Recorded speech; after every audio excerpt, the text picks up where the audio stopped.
Okay. Well, we'll go ahead and get into this and look. Now, I'm not a big conspiracy theorist, but I feel like John Lennon. That's probably it. John Lennon. No, I feel like I look like John Lennon. Oh.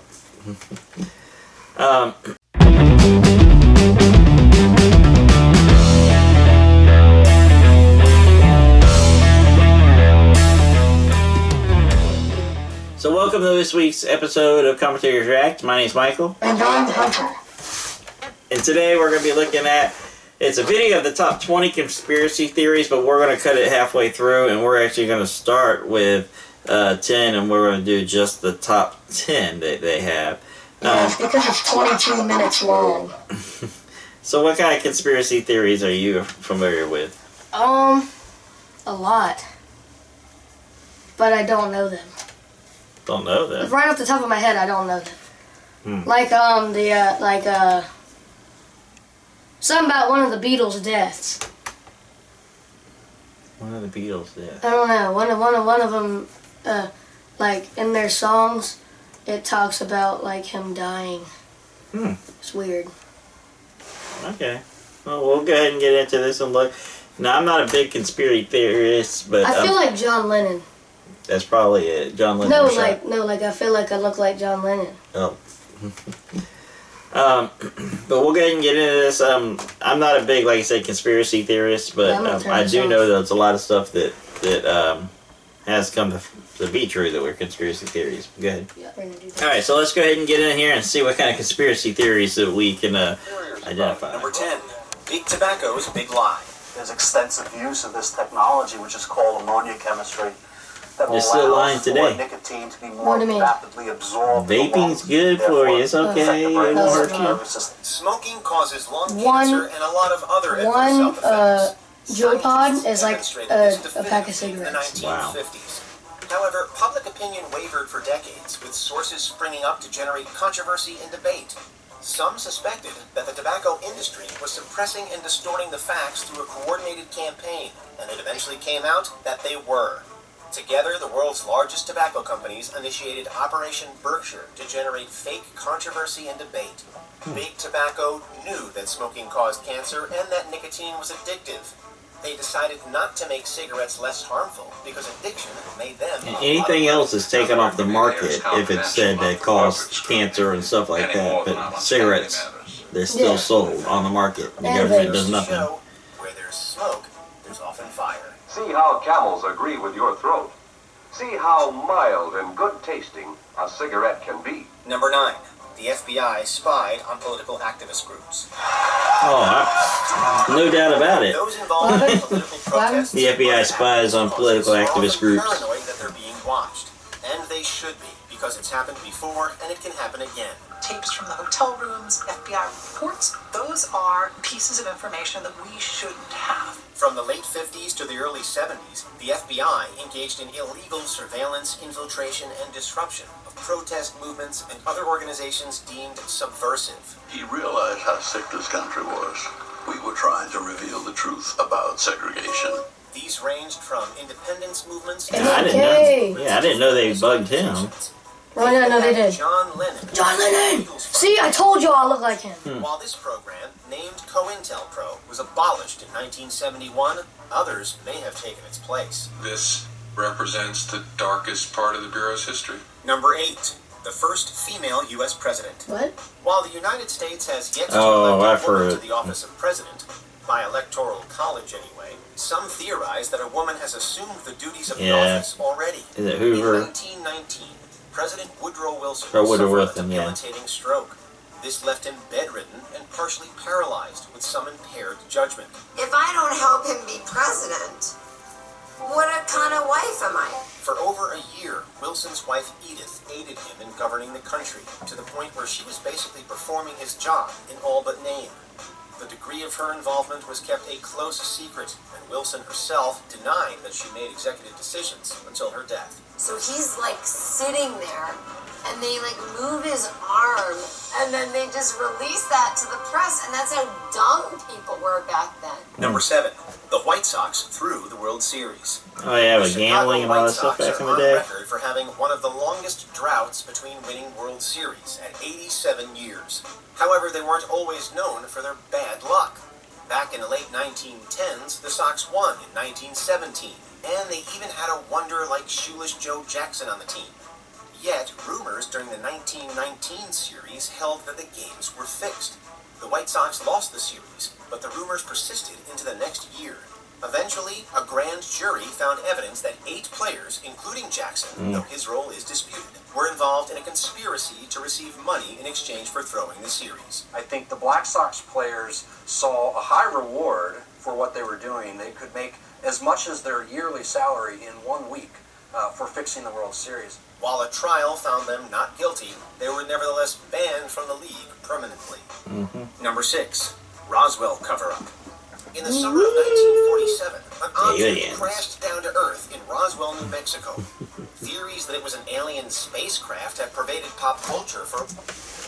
Guess what I found on Google Earth one time? What? I was looking at this random city, and there was a bunch of woods, and I strolled over to the woods and zoomed in, and there was a UFO in the woods. Straight, it was clear and everything. It was crazy. Well, was it like a prop for a carnival or something? Or? No, like it was just randomly in the woods, away from the city and everything. You have to show me sometime. I don't even know if I can find it, but I could try. What do you know about Area 51? What? What do you know about Area 51?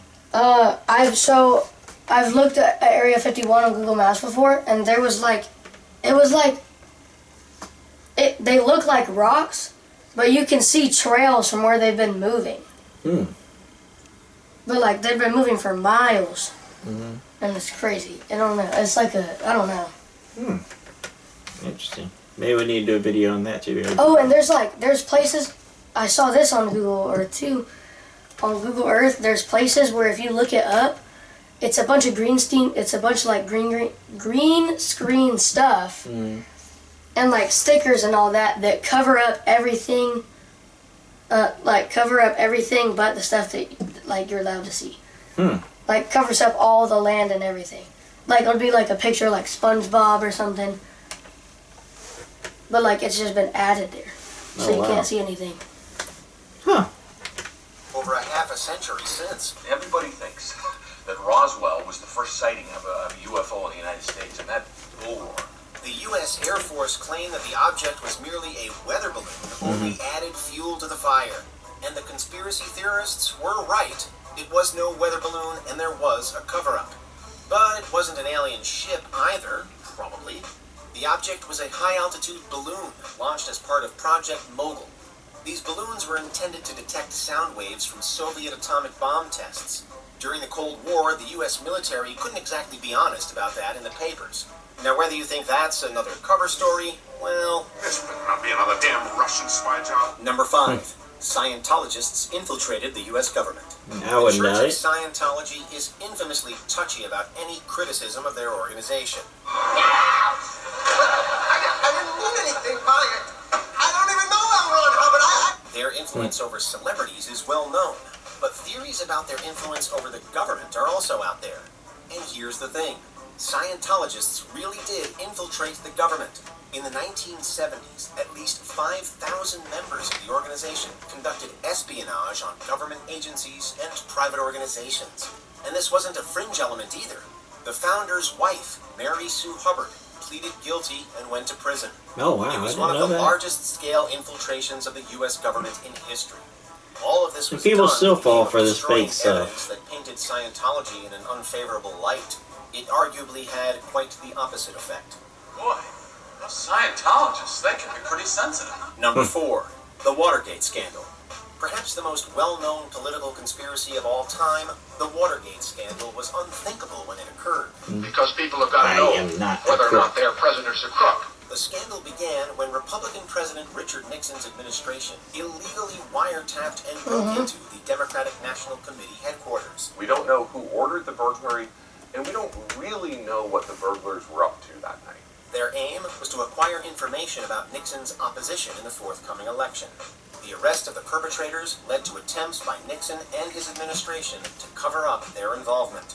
However, mounting evidence and leaks soon exploded into a scandal that has become a byword for political disgrace. Why is that dude in every picture? Is that like his son or something? Probably, I don't know. That dude was literally in every picture. Yeah, because it's family and stuff, so it probably is family. I'm about to say, that dude was looking at him in every picture. And Nixon's resignation. Could be Secret Service, too. It's so hard to recreate and understand now, looking back, is there was no sense that the president could lie to the American people. Things have changed, Garrett. Things have changed today. Number 3. The government is spying on you. Yeah. The common refrain for cranks and conspiracy nuts for decades has been that the government... This was when I was growing through the 90s and stuff. I remember people were talking about through your TVs and your phones, your refrigerators and all that stuff. And nowadays, I mean, you sit there and you're talking about, hey, for Christmas, we're going to go buy this. And your phone says, hey, how about buying this? And it's the same thing you just mentioned. Like, what? Mm-hmm. Like, one time at school, we were talking about these shoes that we all want, and I went on my phone later that day, and it showed a bunch of the shoes that we were talking about. Mm-hmm. Yeah, so don't tell me no one's listening. Mm-hmm. Unprecedented access to information on its citizens. They're following us. In the wake of 9/11, the Bush administration initiated far-reaching mass surveillance programs, both foreign and domestic. The NSA's activities in the years since have included sucking up and storing online history, emails, metadata, text messages, you name it. Edward Snowden revealed a lot of this info with his leaks, including how other governments were also implicated. Even if you send it to somebody within the United States, your wholly domestic communication between you and your wife can go from New York to London and back and get caught up in the database. Few believe that in the time since, governments have just given up. Number 2, false justification of war. In August 1964, the USS Maddox fired a warning shot as 3 North Vietnamese torpedo boats approached the Gulf of Tonkin. After the torpedo boats opened fire, the Maddox sank all 3. 2 days later, the report of a second attack, known as the Gulf of Tonkin Incident, prompted President Lyndon B. Johnson to authorize further military action in Vietnam. For years, people questioned this justification. At one point, the commander of the ship said, "We're not certain." At another point, they said, "Yes, we're absolutely positive." And then finally, late in the day, Admiral Sharp said, "Yes, we're certain it happened." It was eventually revealed that the second attack was imaginary, based on wrongly interpreted communications intercepts. It wasn't the last dubious rationale for war. As we already mentioned, in 1990, George H.W. Bush leveraged false testimony crafted by a public relations firm to initiate the Gulf War. Over a decade later, his son would falsely claim that Iraq possessed WMDs to justify an invasion. The people of the United States and our friends and allies will not live at the mercy of an outlaw regime that threatens the peace with weapons of mass murder. Before we continue, be sure to subscribe. Yeah, we got Russia threatening people and stuff right now, and we do nothing. Mm-hmm. But what do you think about some of those conspiracy theories? Well, a lot of them were before my time, so I didn't understand a lot of them, but... Yeah, you're right, Stuff was still crazy. Yeah, well, the whole thing of the government listening in and, you know, things like that, and the whole thing with war, we were just talking earlier and we're with Jackie about, you know, our president now leaving all those weapons and stuff when he evacuated overseas and just leaving it for the terrorists, you know, and then we wonder why they're rising back up again. So, but, yeah, sometimes, unfortunately, things, when you see them or you believe them and you don't want to believe it, but it ends up being true, you know. Mm-hmm. You got something for us today? Verse of the day, it is 1 John 3:18, and it says, "My little children, let us not love in word or in tongue, but in deed and truth." Yeah. So it's one of the things Jackie likes to say, you know, you can say I love you, but it doesn't mean the same as, it's not actions. You have to put actions behind it. Love is an action. And so you can say, I love you, brother. You can say, I'll pray for you, but do you stop and say, let me pray for you now? Mm-hmm. Or do you show love in what you're doing? Let me buy you, lunch, or let me do this for you, whatever, through love. It's where's your heart in everything you do? So, you got anything else you want to say? No. So I know Hunter said he wanted to start putting out 2 videos, but we ran into a little hiccup. Hunter had a Christmas parade. He was in a day and night parade. And then, so he wasn't here that weekend. And then he's in a little bit of trouble now, so, we got some things going. But hopefully we're setting a New Year's resolution to start doing 2 videos. 2 videos. And we're going to start... or he's wanting to, if he shows that he can get these 2 videos a week that he's wanting to do, then he's wanting to do a podcast as well. Yeah. So tell him about what you're wanting to do with that. Pretty much, it's like, have you ever seen the Jumpers Jump podcast? Mm-hmm. They talk about a bunch of like Mandela effects and conspiracy theories and all that. And they're pretty like big now. Yeah. And I like to watch them, and they're really entertaining. So, yeah, maybe that's something we can do, and he's got some other ideas that he's wanting to do as well. So, next year will be year number 2. Mm-hmm. And we'll see where it goes. We've done this a year so far, and you have followed along, the subscribers. Yeah. Yeah. This will be a year coming up next week. Oh.